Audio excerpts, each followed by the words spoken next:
भगवान शिव के क्रोध से जन्मा एक असुर जिसे महादेव भी हराने में अक्षम थे।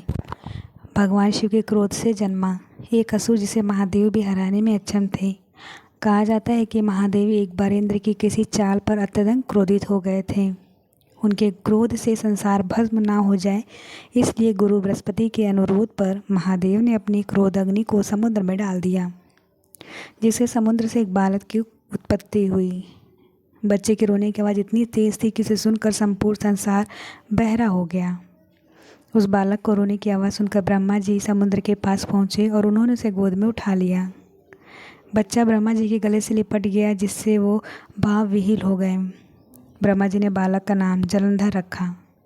जलंधर जब बड़ा हुआ तो उसका विवाह वृंदा के साथ हुआ, जो बेहद पतिव्रता थी और जालंधर की शक्ति का कारण भी। वृंदा भी एक असुर पुत्री थी, लेकिन वो भगवान विष्णु की परम भक्त थी। जलंधर असुरों का शासक बना। वृंदा के पतिव्रत धर्म के कारण देवता भी जलंधर से जीत नहीं सकते थे।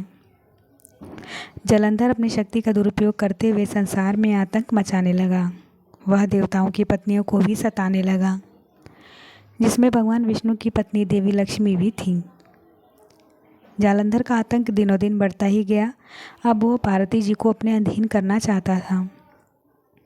इस कारण शिव जी उस पर अत्यंत क्रोधित हो गए और दोनों के बीच भयंकर युद्ध होने लगा। लेकिन जालंधर की शक्ति के कारण महादेव उसे हरा नहीं पा रहे थे। जालंधर हार तभी संभव था जब उसकी पत्नी वृंदा का पतिव्रता धर्म भंग होता है। वृंदा का पतिव्रता धर्म भ्रष्ट करने के लिए भगवान विष्णु जालंधर का रूप धारण कर वृंदा के पास पहुँचे। वृंदा को लगा कि ये जालंधर है और उसने भगवान विष्णु संग पति जालंधर जैसा व्यवहार करने लगी।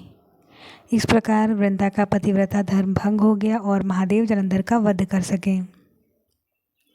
भगवान विष्णु द्वारा पतिव्रता धर्म भ्रष्ट होने के कारण वृंदा ने आत्महत्या कर लिया और उसकी राख के ऊपर तुलसी पौधे का जन्म हुआ।